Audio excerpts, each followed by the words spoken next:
اخیر سوال یہ ہے، موبائل کے ذریعے بد مذہبوں کی تقریر سننا کیسا ہے؟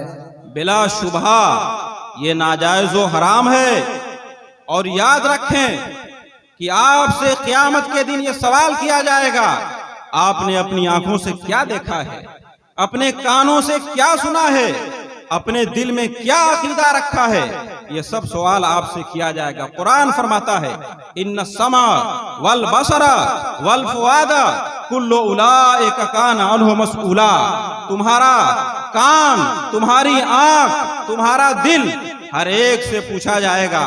کان سے پوچھا جائے گا تم نے کیا کیا سنا ہے، آنکھ سے پوچھا جائے گا تم نے کیا کیا دیکھا ہے، دل سے پوچھا جائے گا تم نے کیا کیا عقیدہ رکھا ہے۔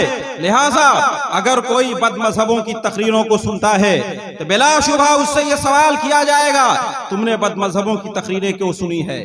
مسلمانوں یاد رکھو، بد مذہبوں کی تقریر سننے سے تمہارا عقیدہ بگڑ سکتا ہے، خراب ہو سکتا ہے، اس لیے بد مذہبوں کی تقریر سننا جائز نہیں ہے، چاہے وہ قرآن کی آیت پڑھتے ہوں، چاہے احادیث طیبہ کو پیش کرتے ہوں، پھر بھی ان کی تقریر کو سننا جائز نہیں ہے۔ محمد ابن سیرین تابعی ہیں، حضرت انس رضی اللہ تعالیٰ عنہ کے شاگرد ہیں، ان کا یہ واقعہ کتابوں میں موجود ہے۔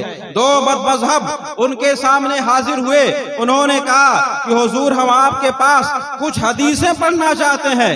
حضرت محمد بن سیرین نے ان کو منع فرما دیا۔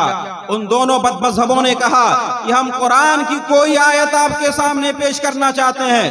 انہوں نے ارشاد فرمایا کوئی گنجائش نہیں ہے، یا تو تم دونوں میرے پاس سے چلے جاؤ یا میں یہاں سے چلا جاتا ہوں۔ چنانچہ وہ دونوں وہاں سے اٹھ کر چلے گئے۔ جب ان سے پوچھنے والوں نے پوچھا کہ حضور اگر آپ ان کی پیش کردہ حدیث رسول کو سن لیتے، قرآن کی آیت کو سن لیتے تو آپ کا کیا نقصان ہو جاتا؟ اس وقت محمد بن سیرین نے فرمایا تھا ہو سکتا ہے وہ قرآن و حدیث کے نام پر کوئی اپنی بات پیش کر دیں اور وہ بات میرے دل میں بیٹھ جائے، پھر وہی بات میرے لیے ہلاکت کا سبب بن جائے، اس لیے میں نے ان کی زبان سے قرآن و حدیث سننا بھی گوارا نہ کیا۔ اس میں درس ہے، سبق ہے ہم لوگوں کے لیے۔ وہ اتنے بڑے امام اور وہ اس قدر احتیاط کریں تو ہمارے لیے اور آپ کے لیے کس قدر احتیاط کرنا ضروری ہے۔ اس لیے اعلیٰ حضرت علیہ رحمت و رضوان ارشاد فرماتے ہیں کہ امان کی راہ، بچنے کی راہ، چھٹکارے کی راہ صرف یہی ہے کہ تم اس بات پر عمل کرو ایاکم و ایاہم لا یضلونکم ولا یفتنونکم، کہ تم بد مذہبوں سے دور رہو، ان کو خود سے دور رکھو، کہیں وہ تمہیں گمراہ نہ کر دیں، کہیں وہ تمہیں فتنے میں نہ ڈال دیں۔ اگر ہم اپنے ایمان و عقیدے کی حفاظت چاہتے ہیں تو شریعت کے اسی قانون پر عمل کرنا ہمارے لیے ضروری ہوگا۔ اور روایتیں تو یہاں تک بتا رہی ہیں کہ کبھی کسی عالم دین نے ایک بد مذہب کی تقریر سن لی تو زیارت رسول کے شرف سے وہ محروم ہو گئے۔ چنانچہ یہ واقعہ کتابوں میں لکھا ہوا ہے کہ مولانا محمد ہاشم صاحب، جن کا تعلق پاکستان کے مقام نواب شاہ سے ہے، وہیں پر ایک مدرسے میں وہ درس دیا کرتے تھے۔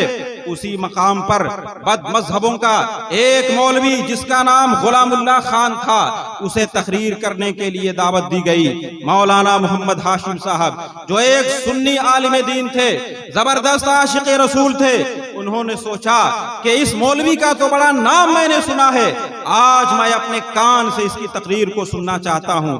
دیکھیں یہ تقریر میں کیا کہتا ہے۔ اپنے طلبہ کو حکم دیا میری چارپائی مدرسے کی چھت پہ لگا دی جائے۔ چنانچہ چارپائی لگا دی گئی، رات کا وقت ہوا اور اس بد مذہب کی تقریر شروع ہوئی۔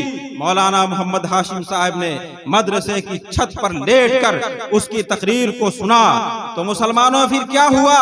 یہ وہ بزرگ تھے جنہیں روزانہ نبی اکرم صلی اللہ علیہ وسلم کی زیارت ہوا کرتی تھی، ایسے لوگوں کو صاحب حضوری کہا جاتا ہے۔ اتنا بلند و بالا ان کا مقام تھا، مگر جب بد مذہب کی تقریر کو انہوں نے اپنے کانوں سے سن لیا، اسی رات سے زیارت رسول کا سلسلہ بند ہو گیا۔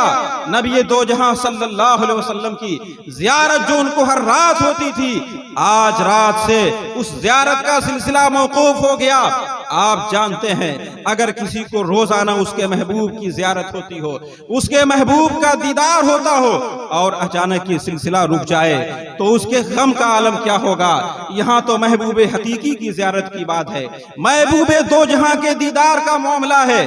وہ زیارت کا سلسلہ رک گیا، مولانا محمد ہاشم صاحب رو رہے ہیں، بلک رہے ہیں، ماہیے بے آپ کی طرح تڑپ رہے ہیں اور درود و سلام کا نذرانہ رسول اللہ کی بارگاہ میں پیش کر رہے ہیں۔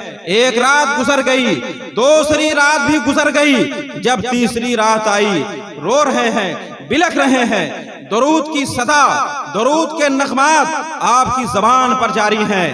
اس وقت آپ کو نیند لگ جاتی ہے اور نبی اکرم صلی اللہ علیہ وسلم خواب میں تشریف لاتے ہیں، مگر اتفاق ایسا دیکھیے کہ اب رخ والضحا پر نبی اکرم صلی اللہ علیہ وسلم کے چہرے پر جلال اور ناراضگی کے آثار نمایاں ہیں۔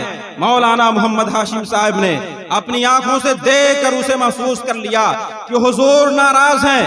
سرکار کے ساتھ دو شہزادے بھی تھے، حسنین کریمین طیبین طاہرین رضی اللہ تعالیٰ عنہما بھی سرکار کے ساتھ موجود تھے۔ عرض کیا اپنے نانا جان کی بارگاہ میں کہ نانا جان اب تو مولانا محمد ہاشم بھی بد مذہبوں کی تقریر سننے لگے ہیں۔ سرکار نے ارشاد فرمایا اسی لیے تو میں ان سے ناراض ہوں، اسی لیے تو میں ان سے خفا ہوں۔ شہزادوں نے عرض کیا کہ نانا جان انہیں معاف کر دیا جائے۔ اس وقت مولانا محمد ہاشم صاحب نے دیکھا کہ نبی اکرم صلی اللہ علیہ وسلم نے انہیں معاف کیا اور سرکار کے چہرے پر مسکراہٹ طاری ہو گئی، تبسم طاری ہو گیا، جس کی تسکین سے روتے ہوئے ہنس دیے۔